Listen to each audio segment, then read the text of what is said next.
Bonjour à tous, merci d'être présents aujourd'hui en si grand nombre. Écoutez, vous êtes près de 900 à vous être inscrits à notre dévoilement des résultats de l'étude sur les tendances en philanthropie. On est excités, on est enthousiastes, on est énervés chez Épisode en ce moment.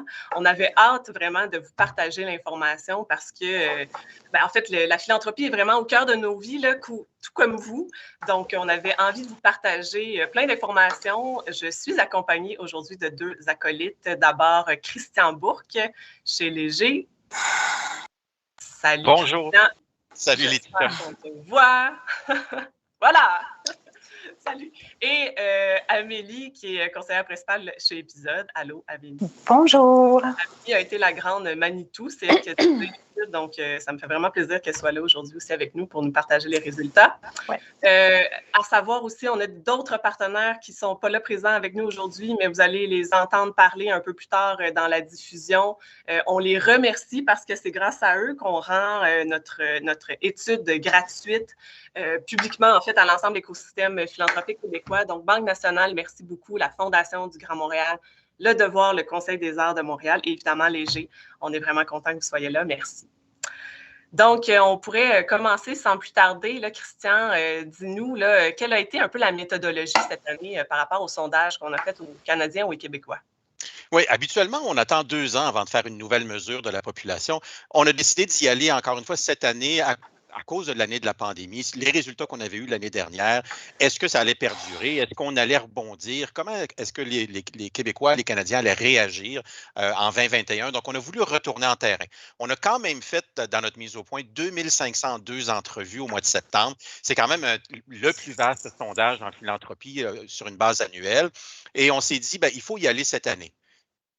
Autant nos habitudes en tant que consommateurs que de citoyens ont été bouleversées depuis le début de la pandémie. On voulait voir, qu'en est-il de la philanthropie cette année? On avait très hâte de voir les résultats, puis des résultats qui sont très intéressants aussi dans le contexte de ce qu'on avait vu et vécu l'année dernière. On a effectivement des belles surprises, là, puis c'est ce qu'on a hâte de vous partager. On va vous présenter quelques constats généraux. Puis dis-moi, tu sais, pourquoi c'est important pour Léger de faire une étude aussi sur toutes ces années-là? Tu sais, j'ai l'impression que ça a beaucoup de valeur aussi de pouvoir comparer les résultats sur les 10 dernières années.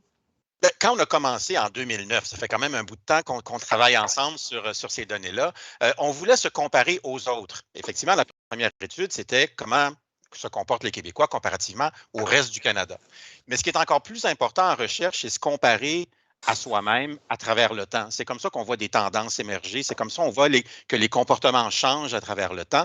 Donc, c'est pour ça qu'on a voulu en faire une étude longitudinale. Puis le fait de pouvoir se comparer au contexte de 2020, mais aussi à celui qui a précédé en 2019, pré-pandémique, c'est là qu'on comprend mieux qu'est-ce qui s'est passé dans la tête des citoyens québécois, canadiens au cours de cette période-là. Comment ça a changé? Ça nous permet aussi de fois en fois de modifier le questionnaire. Par exemple, cette année, on a ajouté des nouvelles catégories de dons. Par exemple, c'est sûr, avec le contexte qu'on a vécu depuis l'année dernière, on a ajouté les causes qui sont propres aux femmes. On a ajouté aussi les questions autochtones à l'intérieur du sondage. Donc, ça nous permet de faire évaluer aussi les questions qu'on pose puis les causes qui peuvent être importantes ou intéressantes pour les Québécois. Super. Bon, on s'y plonge officiellement là, au cœur du sujet. Donc, on a des constats à vous présenter. On va commencer comme ça, puis après ça, on va vraiment entrer dans les tendances générationnelles. On va comparer chacun de nos personnages. Mais pour commencer, en fait, le premier constat, c'est évidemment, sans surprise, la pandémie a eu un impact sur les habitudes de don. Donc, vous n'êtes sûrement pas surpris de l'entendre, on ne l'était pas non plus. Par contre, ce qui nous a surpris, c'est que ces conséquences-là ne sont pas que négatives. Tu sais, on avait peut-être un peu un a priori l'année passée quand on a sondé les gens. On avait l'impression que ça allait encore bien en philanthropie, mais on avait peut-être peur pour l'avenir, pour l'année qui allait suivre. Par contre, on est heureux de voir en fait que les gens ont continué à donner. Donc, on voit qu'il y a un impact vraiment plus fort au niveau des jeunes, un peu moins fort au niveau des générations plus vieillissantes. Là. Eux ont continué vraiment à donner. Mais d'ordre général, en fait, c'est ça, il y a autant d'effets positifs que négatifs. Amélie, je ne sais pas si tu veux compléter. En fait, ce qu'on constate, c'est que de manière individuelle, le donateur donne peut-être un peu moins, mais sont plus nombreux à donner, ce qui fait que collectivement, on donne plus. Puis c'est plus d'organismes aussi qui reçoivent des dons. Donc, on voit que au sein de chacune des générations, on donne un nombre un peu plus grand d'organismes cette année que les années passées. Là. Donc, ça, c'est positif. Là. Le don moyen, peut-être...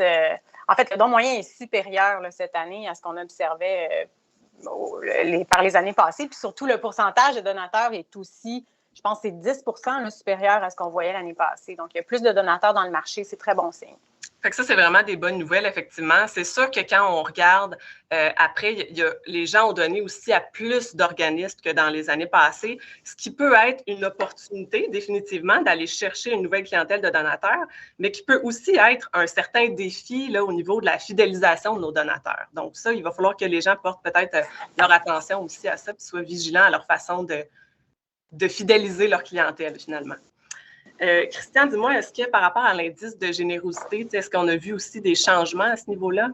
En fait, l'indice de générosité, la raison pour laquelle cet indice-là fait partie de l'étude, c'est qu'on voulait comparer, une fois qu'on enlève les questions fiscales ou les revenus qui sont peut-être moins importants, par exemple au Québec comparativement à l'Ontario ou ailleurs, une fois qu'on regarde, qu'on met tout le monde sur la même base, combien est-ce qu'on donne? C'est sûr que historiquement, les Québécois donnent un peu moins que les autres Canadiens. On connaît les raisons historiques, culturelles derrière ça. Et ça ne change pas vraiment. Je pense que l'année dernière, quand on avait vu les résultats, on s'était tous inquiétés que l'assiette de donateurs avait subi là, une réduction qui était significative l'année passée. Au moins cette année, on rebondit. C'est-à-dire que la meilleure nouvelle, c'est que plus de gens donnent cette année. Surtout qu'on estime qu'environ 29 des Québécois ont subi des pertes de revenus durant la pandémie. Bien là, de voir qu'on rebondit. Cette année, c'était une première bonne nouvelle. Mais en contrepartie, Laetitia et Amélie, vous l'avez mentionné, c'est qu'on est un petit peu plus volage dans nos habitudes de dons. Donc ça, c'est autant des opportunités, mais c'est aussi des défis pour les organismes, c'est-à-dire comment est-ce que je fidélise. Puis ma personne qui fait un petit don un peu plus spontané en situation d'urgence cette année, bien, comment est-ce que je fais pour qu'il devienne un donateur régulier dans l'avenir? Donc, je pense qu'en général, les nouvelles sont bonnes dans le sondage de cette année, mais la liste de défis, là, la liste d'épicerie de ce qu'on a à faire est quand même assez considérable. C'est certain. Puis, en fait, tu t'en as parlé, mais les gens ont donné plus en situation d'urgence. Ça, j'ai l'impression que c'est une tendance aussi qu'on voit beaucoup chez les Québécois. Hein. On a envie de donner quand... Puis là, je vais dire un mot qu'on ne doit pas nommer, mais parlons d'impact.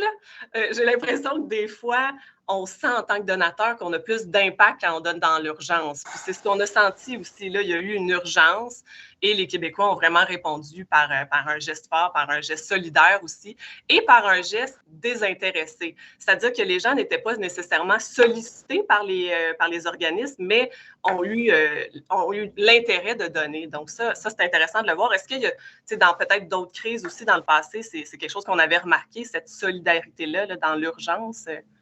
Bien, en tout cas, je peux peut-être aussi me permettre d'ajouter que par rapport au reste des Canadiens, c'est vrai que les Québécois semblent avoir réagi davantage à la situation d'urgence. Puis, tu sais, qu'on se rappelle quand on était tous assis là, devant nos écrans à regarder les conférences de presse, là, puis le premier ministre qui nous demandait de contribuer, de prêter main forte, d'encourager les organismes dans les communautés. Donc, on a répondu à l'appel, finalement. C'est bon. Des bons citoyens.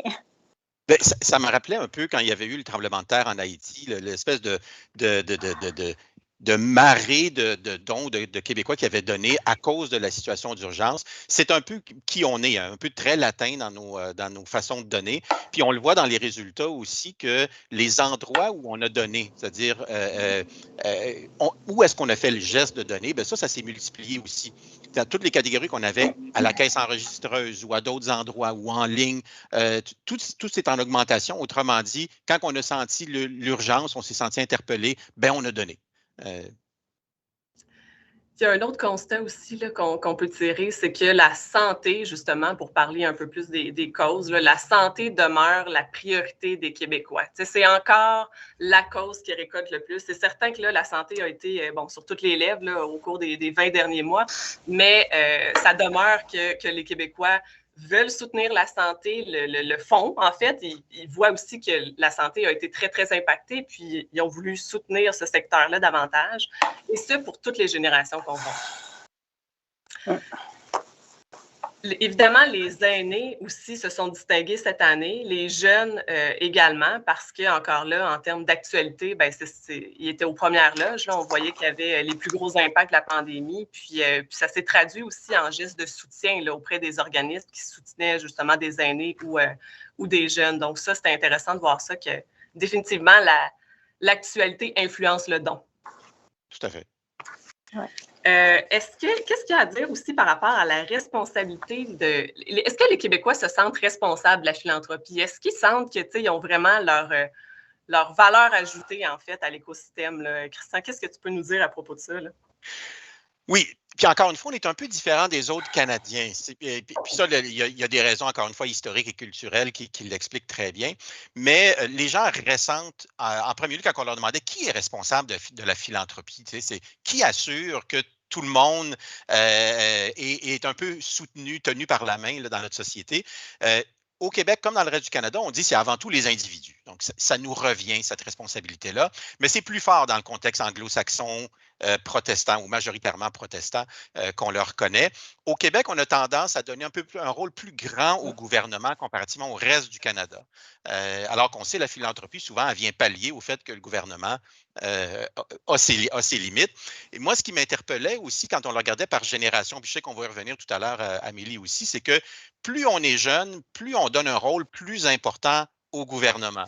Et là, je pense aussi que pour les organismes en philanthropie, il va falloir aussi convaincre nos plus jeunes que c'est pas vrai que le gouvernement est capable d'assurer que ce qu'on fait, que notre mission va être soutenue de façon convenable à travers le temps.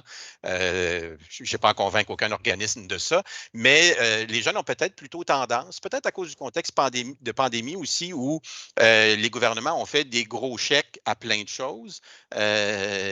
Ils n'ont peut-être pas vécu la période de l'austérité ou d'autres périodes où les gouvernements nous ont forcés à nous serrer la ceinture.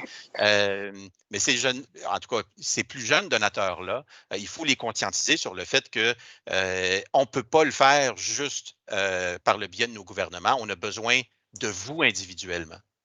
Puis en même temps, cette année, ils ont donné les jeunes. Ça, c'est un beau point aussi à soulever de notre étude, puis on a hâte de vous la partager, mais c'est surprenant de voir que les aides, ben, ils ont vraiment fait des dons pour une fois. Puis, on avait aussi l'impression qu'ils soutenaient plus les causes sur des réseaux sociaux, sur leur fil Instagram, en étant dans les rues, en revendiquant. Mais cette année, ils ont eu des gestes clairs. Donc ça, c'est intéressant de voir ça aussi se distinguer. Puis on en reparlera effectivement dans les générations. Ben justement, avant de passer à la prochaine étape, nos partenaires avaient un petit mot à vous adresser. Donc, on les écoute. Nous, on a besoin de comprendre qui sont les donateurs, qu'est-ce qui les intéresse, parce que notre mission fondamentale, c'est de promouvoir la philanthropie comme outil de mieux-être.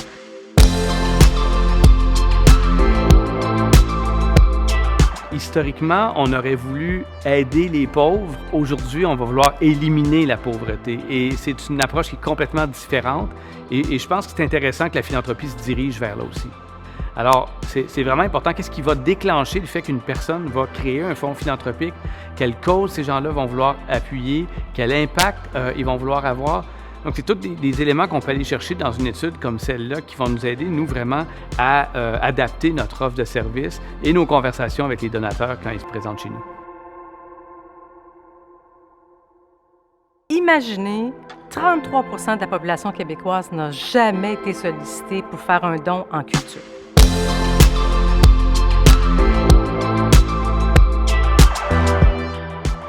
Le Conseil des arts de Montréal, c'est important d'assurer une pérennité à nos organismes artistiques. Et donc, la philanthropie fait partie d'une diversification de sources de revenus. C'est extrêmement important.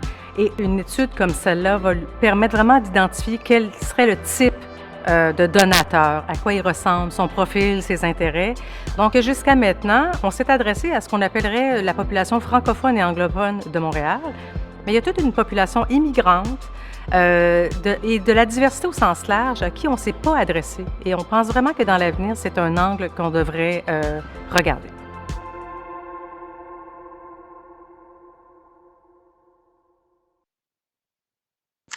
Alors, c'est moi qui prends le relais et qui va vous parler du comportement générationnel. Donc, dans un premier temps, je vais passer à travers chacune des générations pour vous en fait, partager de l'information plus générale sur leurs habitudes de dons à chacune de ces générations. Puis par la suite, on abordera les sujets des causes auxquelles les générations sont sensibles, les causes auxquelles ils donnent, la façon aussi que ces générations-là donnent, puis quels sont les changements qu'on peut prévoir, si on veut, là, suite à la pandémie. Qu'est-ce que la pandémie aura accéléré là, comme changement au niveau des façons de donner?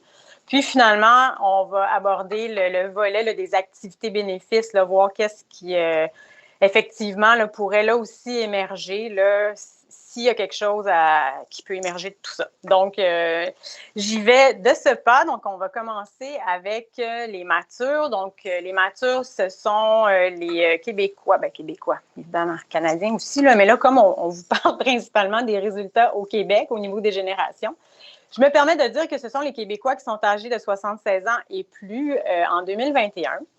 Donc, c'est la génération la plus généreuse. Puis, en fait, c'est aussi celle qui a été le plus, si on peut dire, impactée sur le plan de la santé par la pandémie. Donc, ça n'a pas été nécessairement facile pour cette génération-là pendant la crise. Cependant, ils sont vraiment les plus généreux, puis ils sont plus généreux que jamais. Donc, ce qu'on observe là, par rapport à leurs dons moyens, c'est que depuis les 4 dernières années, là, c'est un sommet cette année, là, le don moyen des matures. C'est même 100 $ de plus que l'année passée, le don moyen des matures. Et puis, ils sont 70 % aussi à faire des dons, là, donc ils sont très présents là, dans le marché philanthropique. Puis, c'est aussi les personnes qui font les plus gros dons, c'est-à-dire que chez 20 % des matures, on fait des dons de 500 $ et plus. Donc, c'est intéressant à ce niveau-là aussi de les avoir dans sa mire tout le temps. Ils donnent aussi à plus d'organismes que les autres générations. Donc, ils donnent à 5 organismes, alors qu'au Québec, 5,1, alors qu'au Québec, si je ne me trompe pas, là, on est à 3,2. Là, évidemment, toute cette information-là que je communique, là, ça se retrouve intégralement là, dans le rapport là, qui sera mis à votre disposition éventuellement. Donc, voilà, c'est un survol. Maintenant, les baby boomers. Alors, les baby boomers, ils sont âgés entre 56 et 75 ans. Bon, ils sont retraités pour certains. Ceux qui ne le sont pas encore ont hâte de l'être sans doute. C'est des gens qui sont... C'est une génération qui est assez prospère, là, si on la compare aux autres, puis ils ont peut-être été moins affectés aussi sur le plan financier là, par la pandémie, là, bien qu'il y a eu qu'il y a eu un recul boursier à un certain moment donné. Là, je ne pense pas que c'est la génération qui a pas la génération qui a le plus souffert là, des effets financiers de la pandémie. Chez les boomers aussi, on observe un don moyen qui est le plus élevé là, des dernières années. Donc, cette année, leur don moyen s'élève à 334 $. C'est 50 $ de plus que l'an passé. Donc, c'est quand même significatif comme augmentation. Puis, ils sont 67 % à donner en 2021. Donc, eux aussi là, sont très, très, très présents là, dans le marché philanthropique. Ils donnent à un peu moins d'organismes que les matures, mais à plus d'organismes que les générations là, plus jeunes. Donc, ils donnent à 3,5 organismes par année. La génération X, bon, là, je vous en parle maintenant, là, puis vous en entendrez peut-être plus parler du reste de la présentation parce que... Ils ne sont pas distingués. Ouais. Non, c'est pas significatif, là, ils ne se sont pas distingués nécessairement, donc puis je peux me permettre, là, parce que j'appartiens à cette génération-là, donc c'est de l'autocritique. Donc, ce sont des personnes âgées entre 41 ans et 55 ans en 2021. C'est des personnes qui actuellement, une génération qui actuellement est aux prises avec des enfants, certains en bas âge, mais aussi avec des parents vieillissants. Là, donc, disons qu'ils en ont plein leur basket. Contrairement aux matures puis aux baby boomers, le don moyen des X avait augmenté en 2020. Donc, l'année passée, leur don moyen était à près de 200 $. Et cette année, il a diminué. Donc, ils ont donné en moyenne 174 $. C'est la moitié d'entre eux qui donnent. Puis, ils donnent à 3,2 organismes, là, qui est sensiblement là, la moyenne. Voilà. Les Y, donc les milléniaux, ils ont entre 26 et 40 ans. On estime que c'est probablement la génération qui va porter le plus longtemps l'impact, si on veut, des séquelles économiques des crises du 21e siècle, entre autres celle de la pandémie, évidemment. On observe depuis 2018 un recul du don moyen de la génération Y. Cette année, leur don moyen est de 150 $. Puis, ce qu'on observait en 2018, c'est que c'était 176. C'est passé en 170 en 2020. Puis, bon, cette année, c'est 150 $. Près de la moitié d'entre eux font des dons, puis donnent à 2,4 organismes. Et maintenant, la génération Z. Donc, ça, c'est la génération d'engagés. Sont nés avec le numérique, sont ultra connectés. Par contre, dans la pandémie, c'est eux qui occupaient les emplois précaires. Ils ont sans doute été nombreux à être touchés par le chômage et ils ont sans doute touché aussi beaucoup la PCU. Mais bon, ce qui fait en sorte peut-être que c'est pour ça qu'on observe un don moyen plus élevé cette année là, chez les Z. Donc, leur don moyen est de 120 $ cette année. Donc, c'est une hausse de près de 30 $ par rapport à ce qu'on observait en 2018 et 2020. Cependant, c'est eux qui donnent, là, sont moins nombreux que les autres générations à donner. Là, c'est près de 40 % d'entre eux là, qui ont fait des dons, qui prévoient en faire cette année. Puis, ils donnent à 2,5 organismes. Donc, voilà. En fait, ce que j'ai partagé avec vous comme don moyen, c'est vraiment le don moyen sur l'ensemble de la population, sur l'ensemble de la génération. On calcule aussi le don moyen des donateurs. Donc, ceux qui donnent, combien donnent-ils? Donc, on vous disait tantôt là, qu'on était plus nombreux à donner puis que le don moyen était un peu plus élevé. Cependant, le don moyen de ceux qui donnent, quant à lui, est en légère baisse. Donc, il était à 410 $ en 2020, le don moyen des donateurs. Et cette année, en 2021, il est à 381 $. Donc, il y a un léger recul à cet égard-là. En fait, c'est que les gens ont respecté leur budget, finalement. C'est ce qu'on comprend. Ils veulent continuer à être solidaires à leur cause, à leur secteur aussi qu'ils soutiennent. Mais évidemment, ils ont dû se respecter aussi là-dedans parce que certains ont été vraiment mis à mal, finalement, par la pandémie. Ce qui n'est pas... Effectivement, comme le don a aussi augmenté sur l'ensemble de la population, ça nous donne espoir que quand la situation va se rétablir, on va avoir acquis finalement un plus grand bassin de donateurs. Ça, c'est une excellente nouvelle qu'il faut propager. Absolument. Ouais. Bon, maintenant, abordons le sujet des causes, en fait, auxquelles les générations sont sensibles, puis après ça, on verra les causes auxquelles les générations donnent. Donc, écoutez, sans surprise, ou je ne sais pas si je devrais dire sans surprise, ou plutôt selon la tradition, c'est le palmarès des causes qui touchent les Québécois, c'est en premier lieu les enfants. C'est suivi par les aînés et ensuite, à ex-aequo cette année, ce sont les personnes qui vivent avec un handicap physique et les femmes. La nouveauté cette année, c'est que les femmes, dans ce palmarès, supplantent, là, si on veut, là, les personnes qui vivent avec une déficience intellectuelle. La cause des enfants, ça touche les X. La cause des aînés, ça touche les baby boomers et les matures. Donc, tu sais, on observe une certaine forme de corrélation entre les intérêts des gens puis effectivement les causes auxquelles là, ils se disent sensibles. Plus on avance en âge, donc auprès des générations plus âgées, on observe qu'on a une plus grande sensibilité aux personnes qui vivent avec un handicap. Puis la cause des femmes, quant à elle compte plus d'adeptes, si on veut, là, auprès des générations plus jeunes, donc les Y et les Z. Puis comme Christian le mentionnait en début de rencontre, là, on a ajouté cette année des nouveaux secteurs, des nouvelles populations, des nouvelles causes. Parmi celles-là, les Autochtones, les minorités visibles, la communauté LGBTQ2S+, puis je dirais sans surprise, là, vraiment, c'est les Z, donc les plus jeunes qui se disent le plus sensibles à ces causes-là, à quelque part qu'on peut qualifier de nouvelles, parce que vraiment, là, les médias en ont beaucoup parlé au cours de la dernière année, là, puis ça, tant mieux, là, il y a une nouvelle sensibilité là, qui se développe là, à l'égard de ces causes-là. Fait que ça aussi, tant qu'à moi, c'est des bonnes nouvelles. Là. Oui. Vas-y, Christian, tu voulais ajouter quelque chose? J'ai 3 aides à la maison ou partie de la maison maintenant. Tout ce qui a trait à la diversité puis à l'inclusion, c'est la discussion à peu près à tous les soupers de famille. Donc, pas surpris que justement, ils soient attirés vers ces causes-là qui sont essentiellement nouvelles puis qui sont beaucoup portées. Ça fait partie de leurs valeurs fondamentales comme génération. Puis je pense que c'est prometteur aussi de voir qu'ils sont prêts à s'engager au-delà de juste aimer le sujet. Ils sont prêts à s'engager envers Oui. On verra tantôt si, au-delà de la sensibilité, il y a un geste du don qui est posé toutefois à l'égard de ces causes-là. Je vous garde la surprise.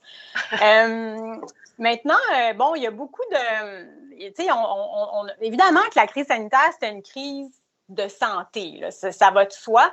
Mais il y a d'autres sujets, d'ailleurs, ceux dont on vient de parler, qui ont émergé aussi peut-être là, pendant la pandémie. Et on a demandé aux Québécois quels étaient, selon eux, les secteurs là, qui avaient le plus souffert de la pandémie. Donc, en premier lieu, ils nous ont mentionné la santé et les aînés. On observe toutefois, là, puis ça, c'est vrai pour toutes les générations, mais au sein des générations, on observe une certaine variation, là, c'est-à-dire que les plus jeunes générations, les X, les Y et les Z ont d'abord mentionné la santé, alors que les baby boomers et les matures, eux, ont mentionné que c'était les aînés là, qui avaient le plus souffert de la pandémie. En deuxième position arrive l'éducation et l'enfance et la jeunesse. Puis, l'éducation, elle a été identifiée, pas majoritairement, c'est pas le bon terme, là, mais de manière plus significative, disons, par les aides. D'ailleurs, c'est peut-être parce que c'est eux aussi, là, dans toutes les générations, qui sont le plus encore là, sur les bancs d'école et tout ça. Puis, l'enfance et la jeunesse, elle a été identifiée là, plus significativement par les Y. Donc, tu sais, les parents là, qui avaient des petits-enfants de 3-4 ans à la maison pendant la pandémie, là, c'est les Y. Alors, effectivement, on comprend qu'il y a eu ces considérations-là. En troisième position arrive la lutte contre la pauvreté et l'exclusion sociale. Puis ça, c'est pas mal au sein là, de toutes les générations là, qu'on a observé que les gens mentionnaient que c'était effectivement une cause ou un secteur là, qui avait beaucoup souffert là, de la pandémie. Et puis, en quatrième position arrivent les arts et la culture. Donc, ça a été identifié là, par un nombre plus élevé. On le verra là, d'ailleurs ailleurs aussi dans les résultats que je vais vous partager, là, mais c'est beaucoup les baby boomers et les matures qui ont identifié les arts et la culture comme étant un secteur qui avait particulièrement souffert. Maintenant, et puis là, vous voyez les résultats à l'écran d'ailleurs, quels sont les secteurs de prédilection des Québécois? Dans quel secteur ils ont effectivement donné? Donc, la santé, hein, on l'a dit, demeure le secteur qui est priorisé par l'ensemble des générations. On a estimé que c'était elle qui avait le plus souffert et c'est aussi à elle qu'on a le plus donné. Donc, si je vous fais part là, du top 4 là, des résultats, il y a la santé en premier lieu, l'enfance et la jeunesse en deuxième lieu, les services communautaires locaux et la lutte contre la pauvreté et l'exclusion sociale. Et là, je vous rappelle là, que ce sont bien les secteurs pour lesquels les gens ont fait des dons. Là. Donc, maintenant, au niveau des générations, puis on l'observait aussi dans le passé, mais l'intérêt pour la santé et les services communautaires locaux, c'est un intérêt qui croît avec l'âge. Donc, ce sont surtout les matures et les baby boomers. Mais pas surtout, là. Tout le monde donne, mais je veux dire, il y a une préférence là, pour des dons dans ces secteurs-là chez les plus âgés. Oui. Oui, j'allais dire, en fait, ce qu'on remarque aussi par rapport aux arts et à la culture, c'est que malheureusement, encore, ça ne se traduit pas en gestes, même si les Québécois ont été conscientisés là, à l'effet que nos artistes, bon, ils ont souffert vraiment beaucoup de la pandémie. Ça ne s'est pas traduit nécessairement en dons supplémentaires pour les arts et la culture. Non, effectivement. Puis, on pourrait porter le même constat par rapport à l'environnement, par exemple. On en a tellement parlé, on en parle tellement. Puis, encore une fois, c'est un secteur qui... oui, qui intéresse les gens, qui intéresse encore une fois surtout les jeunes, mais c'est vrai qu'on ne voit pas émerger beaucoup de dons dans ces secteurs-là. Donc, c'est un peu le même constat chaque année. Là. Ce que j'ai envie de dire à ces organismes-là, c'est est-ce que vous sollicitez vraiment votre clientèle? La responsabilité, elle est partagée aussi au sein des organismes et des organisations. Fait qu'il faut pas avoir peur de solliciter, même dans les arts et la culture, si les gens ont l'impression qu'à l'achat d'un billet, ils font déjà un don, ce qui est faux, il faut les éduquer à travers ça, puis il faut leur en parler de l'importance de soutenir la cause aussi. Même chose peut-être pour l'environnement. C'est peut-être des causes qui sont qui n'ont pas tendance nécessairement à solliciter. J'en pense à 2-3 qui se distinguent peut-être davantage, qu'on entend beaucoup parler, mais il y en a une multitude dont on n'entend jamais parler. Donc, il y a une responsabilité de communiquer sur sa cause. Puis d'ailleurs, on peut faire le même constat pratiquement avec les nouveaux secteurs qu'on a identifiés puis qu'on a ajoutés cette année, là, les femmes, les aînés, les minorités visibles et tout ça. En fait, ils ont récolté que très peu de dons, là. C'est minime, là. On voit des préférences aussi qui émergent là, pour chacun de ces secteurs-là. Vous trouverez les résultats là, dans l'étude, là, mais c'est vrai que ça ne récolte que très peu de dons. Puis aussi, c'est le même constat par rapport aux médias. Hein. Les médias qui ont été essentiels cette année, on les a tous beaucoup regardés, beaucoup lus. Et puis aussi, les médias s'inscrivent de plus en plus dans le marché philanthropique. Cependant, on ne remarque pas un nombre important là, de dons qui sont faits au secteur des médias. Puis ceux qui le font, c'est surtout les matures et les baby boomers, tout comme c'est eux qui encouragent la culture. Donc, effectivement, peut-être que les plus jeunes générations sont aussi habituées d'avoir du contenu médiatique gratuitement. Donc, il faut aussi apprendre à les sensibiliser que ça coûte quelque chose. Oui. Il y a cette sensibilité-là aussi à aller chercher. Oui, tout à fait. Tout à fait. Bon, maintenant, comment les Québécois ont donné cette année? Puis comment on pense que les Québécois vont donner dans les prochaines années? Alors, en fait, c'est toujours un peu drôle. Moi, ça me fait rire là, parce qu'on est en philanthropie. Puis bref, ce qui marche, finalement, c'est l'achat. C'est de faire un don à l'achat d'un produit associé à une cause, puis un don à la caisse. Donc, ça marche. Là. Tout le monde donne à ça. Ça arrive en haut de la liste. Ensuite, ce qu'on observe, c'est le don sur le site web de l'organisme. Puis, évidemment qu'au sein de chacune des générations, les comportements sont différents. C'est pas l'achat d'un produit, le don à l'achat d'un produit, puis un don à la caisse, dans le fond, c'est populaire, surtout auprès des Y puis des X. Mais ça demeure la façon la plus populaire là, pour les gens de donner.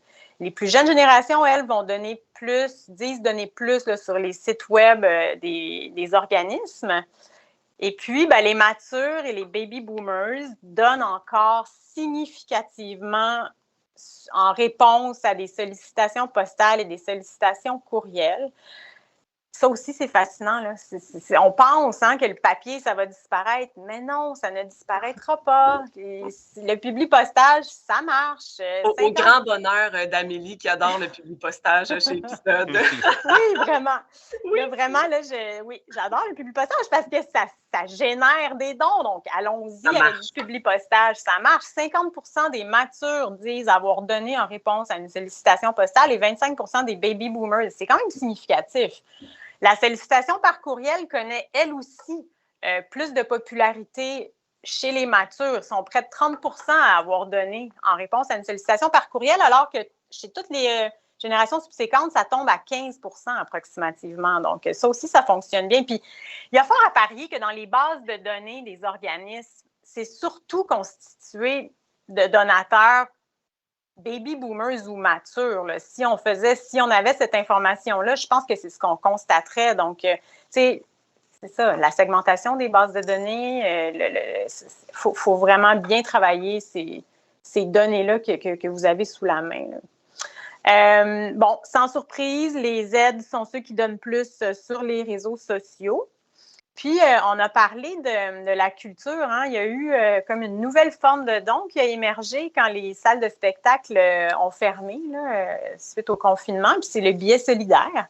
Donc, il n'y a pas un tellement grand pourcentage de la population qui affirme avoir donné de cette façon-là. Par contre, 10% des matures et un petit peu moins de baby boomers, là, néanmoins, on dit avoir donné là, par le biais du billet solidaire. Ouais. Donc, voilà. Puis, Encore là, le billet solidaire, le défi, pour avoir suivi quelques clients chez Épisode en culture, le défi, c'est après ça de garder cette habitude-là de donner. Donc là, oui, il y a un geste de soutien encore là dans l'urgence, mais il va falloir cultiver cette relation-là avec ces nouveaux donateurs, puis leur faire voir que, il y a une multitude de projets intéressants qui peuvent soutenir au-delà de ce premier geste-là. Oui.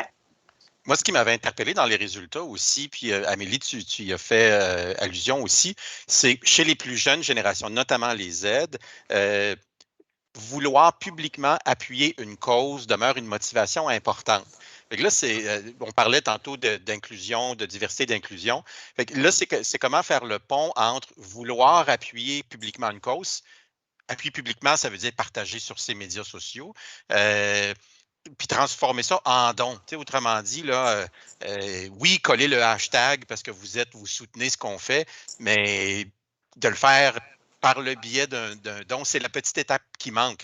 Mais il faut comprendre à l'inverse que pour intéresser ces plus jeunes-là, quand ils font un don, il faut qu'ils aient le moyen de le dire publiquement qu'ils l'ont fait. Pas pour se vanter, mais parce que ça fait partie de leur vie de partager publiquement ce qu'ils font puis ce qu'elles font là, pour l'avenir de notre planète. Là. Oui, tout à fait. Tout à fait. Maintenant, je voulais partager avec vous là, un tableau dans lequel on voit qui reflète là, les effets de la pandémie sur la façon de donner, donc la façon dont les dons ont été faits. Ce qu'on comprend, là, c'est que pour 40% des Québécois, la pandémie a modifié la façon de donner. Comme première modification, ce qu'on observe, là, c'est le virage numérique. Donc, tu sais, on en parle depuis longtemps, là, du virage numérique. Là. Puis effectivement, là, les gens ont donné davantage en ligne cette année que par les années passées. Un autre effet de la pandémie sur le don, puis ça se reflète un peu là, dans ce qu'on partageait comme résultat tantôt relativement aux dons en urgence, là, si on veut, mais c'est que les gens disent donner plus spontanément cette année que en fait, la pandémie a entraîné ça, le don plus spontané. Puis, tu sais, ça se mesure partout. Là. On parle de l'urgence, mais on parle aussi du nombre de donateurs qui est plus important. Donc, oui, tu sais, on a interpellé les gens, puis effectivement, ils ont répondu là, à cet appel-là, puis spontanément, ils ont donné. Et puis, bien, chez les matures, j'en reviens à mon cher Publipostage. Pour eux, bien, c'est en ça que la pandémie a modifié leur façon de donner. Bien, ils donnent encore plus par le Publipostage. Donc, une autre bonne raison d'aller de l'avant avec ça. Ouais. Puis en fait, aussi, ce qu'on a mesuré, là, c'est que pour le 3/4 des Québécois, ces changements-là vont durer dans le temps. Là. Donc, le virage numérique, on n'en parle pas pour rien. Là. Il y a quelque chose à faire là. Puis on le voit, c'est aussi auprès des jeunes qu'on veut sensibiliser. Puis peut-être aussi une mise à jour des outils qu'on utilise au sein des organismes. T'sais, oui, les bases de données, c'est vrai que c'est le fun là, pour générer du Publipostage, tout ça, puis segmenter les bases de données. Mais est-ce que les jeunes se retrouvent dans ces bases de données-là? De quelle façon? Il faut vraiment, là, comme Christian le disait, là, avoir une façon d'accéder à ces jeunes-là, puis avoir les outils là, pour le faire. Dans les façons de donner ou en fait les façons de soutenir les organismes aussi, on a sondé les gens à savoir qu'est-ce qu'ils faisaient d'autre qu'un geste philanthropique. Puis ce qu'on voyait, c'est qu'ils s'intéressent toujours à donner des biens, ils s'intéressent toujours aussi à faire du bénévolat. Ça persiste aussi dans le temps. Ce qu'on a vu aussi, c'est que dans les premiers mois de la pandémie, évidemment, il y avait moins d'occasions de le faire. Là. Donc, les donateurs ont peut-être été moins nombreux à faire des gestes différents que vraiment un don en argent. Mais on voit que cette tendance-là revient tranquillement aussi en ce moment. Donc, il va y avoir des opportunités en ce sens-là. Oui, tout à fait. Puis comme Christian le mentionnait, là, chez les jeunes, là, justement, cette autre façon de donner-là, au-delà de l'argent, c'est vraiment de la défense publique d'une cause. Donc, voilà, il faut transformer ça en don après. Oui. Maintenant, les événements bénéfices. Donc, est-ce que vous vous êtes réinventé cette année avec vos événements bénéfices? Hein? C'est la grande question. Ben, on a hâte de savoir. C'est ça. Quelle a été la participation des Québécois aux événements bénéfices, en fait, en 2021? C'est 37% là, des Québécois là, qui ont participé à des événements bénéfices en 2021. Les défis sportifs sont arrivés en tête des événements auxquels on a participé. En deuxième position, à peu près de manière équivalente, on parle de spectacles virtuels, d'achat de boîtes repas, les télétons aussi. Puis finalement, en troisième position, ce sont les défis plutôt du type Movember, tête rasée, tout ça. Fait qu'évidemment qu'on a demandé aux gens, on leur a proposé les nouvelles formes d'événements qui ont été développées justement dans la dernière année et demie. Les défis sportifs, c'est facile, c'était dehors. Je dis c'est facile, c'est jamais facile, on le sait, je m'excuse, je ne veux pas minimiser ce que c'est, mais en fait, c'était propice à se réaliser pendant la pandémie parce que bien souvent, ça prend place à l'extérieur. Puis on a vu aussi l'arrivée de défis sportifs, appelons-les hybrides, c'est-à-dire il y en a qui, pendant un certain temps, chacun faisait son défi, ça ne s'inscrivait pas nécessairement dans un cadre X à un moment X, mais ça se faisait au gré de tous et chacun, puis c'est une façon de contribuer. Fait que ça a très bien fonctionné. Après ça, sont apparus les hybrides, si on peut dire, puis peut-être que ça va continuer au cours des prochains mois. Donc, certaines personnes sur place, d'autres le faisaient à leur convenance. Donc, ça a très, très bien fonctionné. Puis, c'est les plus jeunes qui semblent y avoir davantage participé. Les spectacles virtuels, l'achat de boîtes repas, ça a fonctionné auprès de pratiquement l'ensemble des générations. Les spectacles virtuels, un peu moins chez les matures, peut-être parce que c'est eux aussi qui prennent part beaucoup à des spectacles.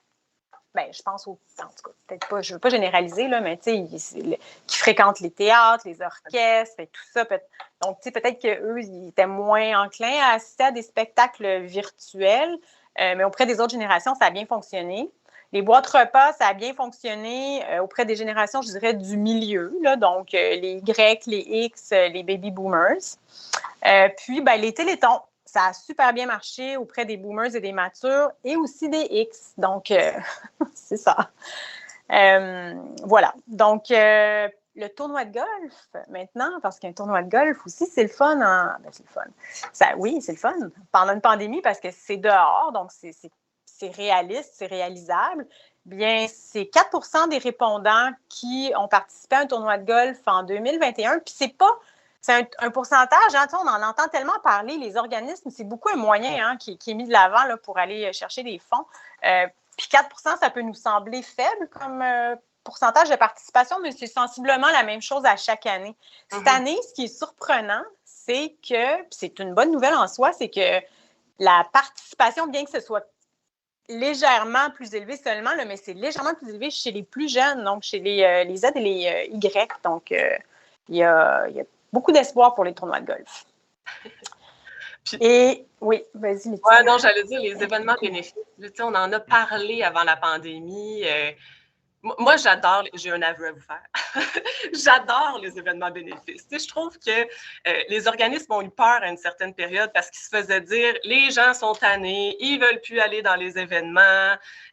Puis là, on a arrêté d'en faire, on en a fait moins. Puis l'écho qu'on reçoit, c'est que les gens s'en ennuient finalement des événements bénéfices. Donc, je pense que la leçon à tirer de ça ou le recul qu'on doit avoir sur la situation, c'est de dire oui, il y en avait trop. Ça, je pense que tout le monde est d'accord là-dessus. C'est assez un consensus. C'est ce qui ressort aussi en termes de résultats dans notre étude. Les gens ont envie d'y retourner, mais pas autant qu'avant. Ils ne veulent pas en avoir des tonnes à chaque semaine. Ça, c'est certain.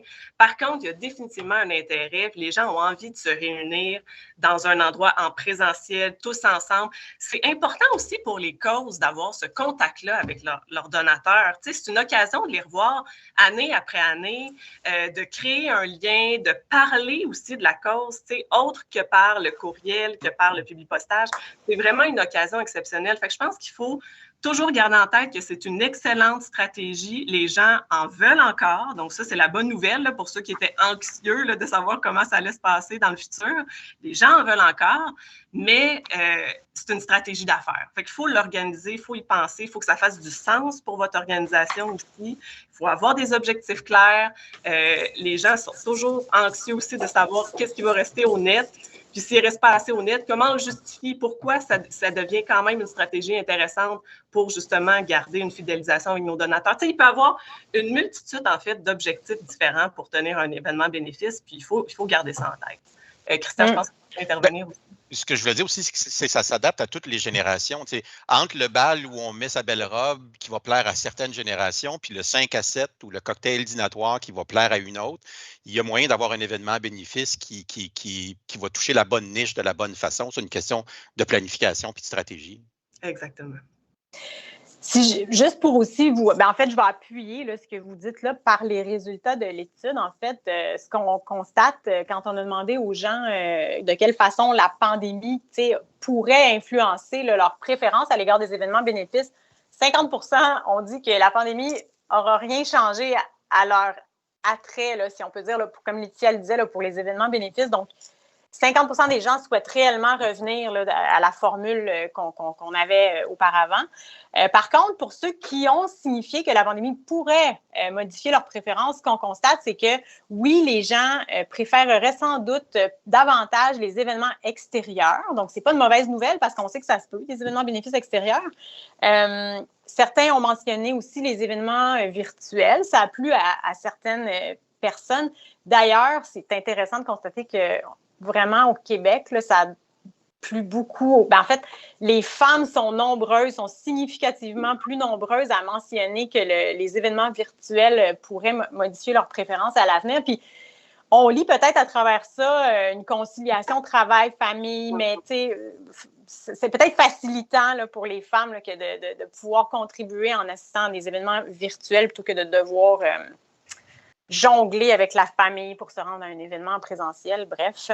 Et aussi, les gens signifient qu'ils pourraient, nous indiquent là, qu'ils pourraient préférer des événements plus courts et aussi plus intimes. Donc, voilà. Mais de manière générale, on peut retenir là, qu'effectivement... c'est là pour rester. C'est là pour rester, bien sûr. Donc, ça fait le tour des faits saillants, là, si on peut dire, de l'étude à l'égard des générations, mais aussi là, du contexte du don là, et des habitudes de don des Québécois. Là, comme on disait tout à l'heure, là, vous aurez toute l'information et même tous les tableaux. Vous verrez même les résultats à l'échelle canadienne, à l'échelle des autres provinces là, dans l'étude. Donc, on vient de couvrir pas mal ce que le sondage nous a révélé en termes de comportement générationnel. Mais chez Épisode, cette année, ce qu'on a décidé de faire aussi, c'est de tenir un petit groupe de discussion avec une quinzaine de représentants, dont et commandites, des grandes entreprises du Québec, des grandes entreprises, donc on parle de 500 employés et plus, qui ont leur siège social au Québec. On avait envie, en fait, de les sonder à savoir, bon, est-ce que justement la pandémie a vraiment affecté votre façon de travailler avec les organismes? Puis, qu'est-ce qui va se passer pour l'avenir? Ce qui en est ressorti, en fait, de ce groupe de discussion-là, c'est que d'abord, les entreprises qui pouvaient donner plus l'ont fait. Ils ont senti vraiment cette responsabilité-là d'être plus généreuses. Celles qui pouvaient moins le faire parce que leur secteur d'activité n'était pas propice à ça, ils se sont impliqués d'une autre manière. Par exemple, on a vu même des entreprises qui ont ouvert ou qui ont participé, en fait, aux cliniques de vaccination. Donc, ils ont quand même senti qu'il y avait une responsabilité sociale, puis ils se sont impliqués. Ce qu'on remarque aussi auprès des grandes entreprises, c'est qu'ils prévoient en fait un retour à leur budget avant pandémie vers 2022-2023. Donc, celles qui étaient plus généreuses vont revenir à leur budget dans un an à peu près. Puis, celles qui malheureusement ont dû faire des coupures, ça va quand même revenir aussi. Donc, ça, je pense que c'est une bonne nouvelle en soi. Ce qui est intéressant aussi de constater, c'est que nos entreprises ont sollicité davantage, celles qui le pouvaient encore, mais ont sollicité davantage leurs clients et leurs employés. Et leurs clients et employés ont été plus généreux. Donc ça, c'est aussi intéressant. Puis ça revient un peu à ce qu'on voyait dans les dons individuels. Dans le fond, c'est qu'il y a eu plus de dons individuels. Donc ça fait écho aussi au niveau des entreprises. On voit un peu la même tendance. Ce qui est intéressant de voir aussi, c'est que nos entreprises ont été un petit peu plus, je dirais, proactives. Tu sais, des fois, elles sont réactives. Elles reçoivent des demandes, elles les traitent. Là, étant donné qu'on était en situation de crise, les entreprises ont eu aussi envie de voir, bon, OK, à travers tout notre portefeuille philanthropique, est-ce qu'il y a des zones qu'on ne couvre pas, mais qu'on devrait soutenir en ce moment parce qu'on vit quelque chose d'assez exceptionnel? Donc, les entreprises sont allées découvrir des nouveaux organismes qui étaient vraiment, qui travaillaient en fait auprès des clientèles les plus vulnérables. Puis, ils ont contribué à travers des dons d'urgence. Donc, ça, c'est intéressant aussi de voir cette tendance-là. C'est peut-être quelque chose qui va rester aussi dans le futur, de voir au moment où justement il y a certains enjeux qui émergent, ben, les entreprises vont peut-être avoir envie de faire de la philanthropie un peu plus proactive à cet égard-là. Sinon, ils nous ont parlé aussi évidemment du virage numérique. Le virage numérique a fait en sorte que certains processus qui étaient plus traditionnels à l'interne s'est actualisé. Et ça, c'est bien parce que ce que ça fait, c'est qu'ils sont capables de donner des dons plus rapidement. Ça, je suis certaine que tous nos dirigeants d'organismes sont contents de savoir ça. Là. Ça va accélérer un peu le processus d'octroi des dons. Donc ça, c'est une excellente nouvelle. Évidemment, ça va rester aussi. Sinon, en termes d'événements bénéfices, ce qu'on entend, c'est qu'ils ont aussi hâte de retourner en forme présentielle. Encore là, peut-être un peu moins d'événements, mais quand même, ils ont hâte d'avoir ce contact d'affaires privilégié-là aussi avec leurs clients. Ça donne des occasions quand même de réseautage assez exceptionnelles. Donc, ils ont hâte de revenir vous voir. Donc, ça, c'est une bonne nouvelle aussi. Je pense que ça faisait le tour. Amélie, avais-tu quelque chose à ajouter là-dessus? Super. Bon, il y a 2 autres partenaires qui voulaient vous adresser un petit mot. On envoie les vidéos, puis on vous revient et on vous offre un cadeau avant le départ. Donc, restez là. Donc, on dit changement, on dit rigueur, on dit données et on dit santé financière. C'est comme ça qu'on y arrive.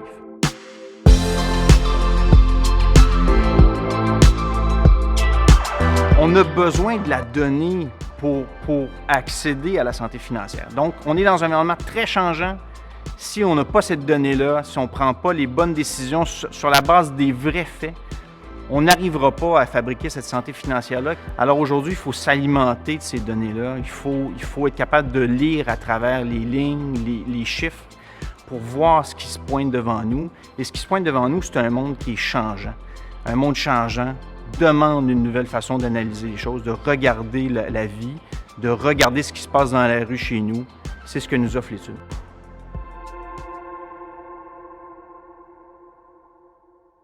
Comprendre les connaissances de base en philanthropie, c'est très important pour qu'on puisse agir sur des données probantes.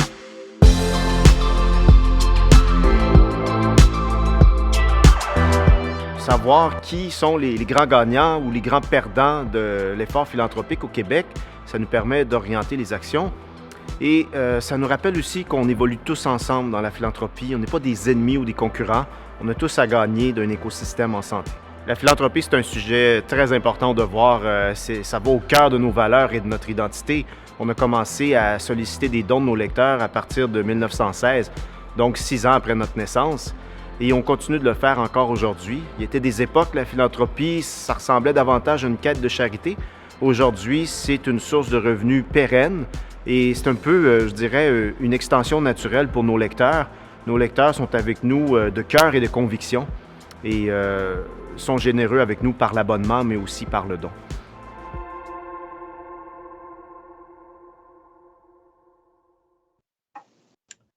Merci d'être resté.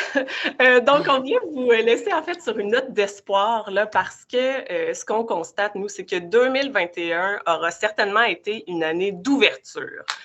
Pourquoi on dit une année d'ouverture? Une ouverture par rapport justement à de nouvelles façons de donner, de nouvelles causes aussi qui intéressent les donateurs.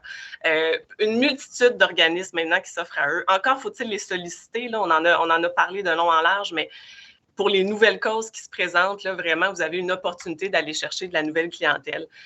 On a vu aussi que dans la dernière année, on a essayé certaines choses avec des événements bénéfices virtuels, c'est bien d'essayer.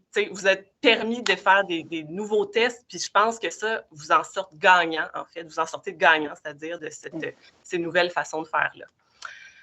On voit aussi qu'il y a plus d'ouverture à l'urgence, donc des dons d'urgence. C'est intéressant de le constater aussi parce qu'on ne sait pas ce qui s'en vient dans l'avenir. Donc, on sait quand même que les Québécois vont répondre à l'appel quand ils vont se faire solliciter. Encore faut-il, on le voit de manière plus précise quand on regarde le comportement de nos générations, mais il faut vraiment savoir diversifier ses stratégies. On vous l'a dit avant la pandémie, c'est encore plus vrai aujourd'hui. Vraiment, nos générations se distinguent. Ils ont tous des particularités différentes. Donc, si vous voulez vraiment atteindre toutes vos cibles puis atteindre vos résultats, il faut savoir diversifier les façons de solliciter et les types de clientèle. Christian, je te vois hocher de la tête, là, je me dis, avais-tu... Non, mais je suis d'accord avec tout ce que tu disais en premier, mais il faut voir le contexte de la pandémie, puis on le voit autant nos comportements comme consommateurs que comme citoyens. la pandémie n'a pas créé ou arrêté quelque chose. C'est tout simplement des tendances qui existaient déjà, qui se sont accélérées ou non durant la pandémie. Il n'y a aucune des données, corrige-moi si je me trompe, Amélie, mais il n'y a aucune de nos données cette année qui dit « Ah, la pandémie veut dire la fin de ». Non. Ça n'existe pas. Ce qu'on a, c'est comment est-ce qu'on doit se transformer, comment est-ce qu'on s'adapte, comment est-ce qu'on change, mais il n'y a rien dans nos données qui disent « Ah, ben la pandémie aura mis fin à ». En philanthropie, on le voit. Ouais. Même au contraire, là, aura donné des occasions supplémentaires de. J'ai l'impression que c'est ça qu'on voit aussi. On le voit justement par le virage numérique. Il va y avoir des nouvelles stratégies à mettre en place aussi au niveau numérique. Puis, on s'amuse en fait à lire aussi beaucoup d'articles qui viennent d'ailleurs chez Épisode. Puis, on voit de plus en plus des nouvelles tendances technologiques apparaître pour solliciter des dons. Fait que ça, il va falloir s'intéresser à ça aussi au Québec. Là. On est un petit peu plus timide, là. On n'est pas encore rendu là, mais quand même, il y a des belles tendances. On parle de gaming, par exemple. Il y a vraiment une multitude de choses là, qui s'en viennent. Donc, il faut rester à l'affût de ça, puis à l'écoute de ces nouvelles tendances-là. On parlait d'année d'ouverture, mais quelles sont les perspectives? Là, je vois qu'il nous reste 5 minutes. Donc, les perspectives pour 2022, j'ai envie de vous envoyer la question, là, mais on sait que les résultats sont excellents. Qu'est-ce que vous en pensez, là, tous les deux? Là? Qu'est-ce qui s'en vient pour 2022? En fait, la propension à donner semble s'ouvrir encore plus en 2022. Évidemment, les gens sont toujours plus optimistes avant que pendant, là, évidemment. T'sais, là, on observe, je pense que c'est 70% des gens qui disent qu'ils vont donner autant, sinon plus, qu'ils ont fait l'année passée. T'sais, ça ne se mesure pas. Là, l'année prochaine, si on fait un sondage, on ne va pas nécessairement constater qu'au sein de la population, c'est 70% des gens qui ont donné. Mais néanmoins, la belle attitude, ils l'ont. Puis ils l'ont beaucoup plus qu'ils l'avaient l'année passée. Parce que l'année passée, on leur a demandé, prévoyez-vous augmenter ou réduire votre budget là, pour l'année 2021, compte tenu de la pandémie et tout ça. Puis c'était plus pessimiste à l'époque, l'ouverture vers l'avenir. Mais là, cette année, les gens là, semblent c'est très positif, là, vraiment. C'est comme si les intentions, en fait, sont plus claires parce que, justement, peut-être qu'on voit enfin la lumière au bout du tunnel. Là, donc, tant mieux, c'est une bonne nouvelle en soi. Je pense que c'est ce qui met fin, en fait, à notre discussion. Merci tout le monde d'avoir été présent parmi nous. En fait, évidemment, en 1 heure, on ne peut pas tout couvrir, là, comme vous le savez. Donc, notre étude va être disponible à partir de lundi prochain. Lundi prochain, on va vous envoyer un lien de téléchargement. Donc, vous n'avez même pas besoin de courir après quoi que ce soit. On va vous l'envoyer par courriel à tous ceux qui étaient présents aujourd'hui. C'est la Journée nationale de la philanthropie aussi. Intéressez-vous à ce qui se passe là, dans le milieu. Il y a plein de choses intéressantes qui se passent ailleurs. Également lundi. Je vous invite tous à regarder aussi, à lire Le Devoir ce week-end pour le cahier spécial philanthropie. Le Devoir étant notre partenaire, on est très, très fiers d'eux. Ils font un travail colossal à chaque année. Je pense qu'il y a des beaux articles qui vont sortir de ça. Et je termine sur notre cadeau, notre cadeau épisode. On a décidé, en fait, de faire une tournée des conseils d'administration qui débutera en janvier prochain. Donc, on vous invite à vous inscrire. C'est une tournée qu'on offre gratuitement. On va aller dans vos conseils d'administration, parler de tendances en philanthropie, répondre à vos questions. Ça sera peut-être l'occasion de passer des messages à vos conseils si vous avez besoin qu'on passe. Je dis ça de même, là, mais des fois, c'est le fun d'avoir ce privilège-là. Donc, rendez-vous sur tendance avec un S, philanthropie.ca pour vous inscrire. Les préinscriptions sont ouvertes à partir d'aujourd'hui, mais on va continuer à le faire aussi dans les prochains mois. Et j'en profite pour remercier une fois de plus tous nos partenaires grâce à qui notre étude est disponible gratuitement. La Banque nationale, la Fondation du Grand Montréal, Le Devoir, le Conseil des arts de Montréal et évidemment Léger. Merci vraiment à chacun d'entre vous et merci à vous deux, Christian et Amélie, pour cette belle présentation. Ça fait un plaisir. Plaisir. Partager, un grand privilège. Donc, merci et on se voit sans doute à l'année prochaine.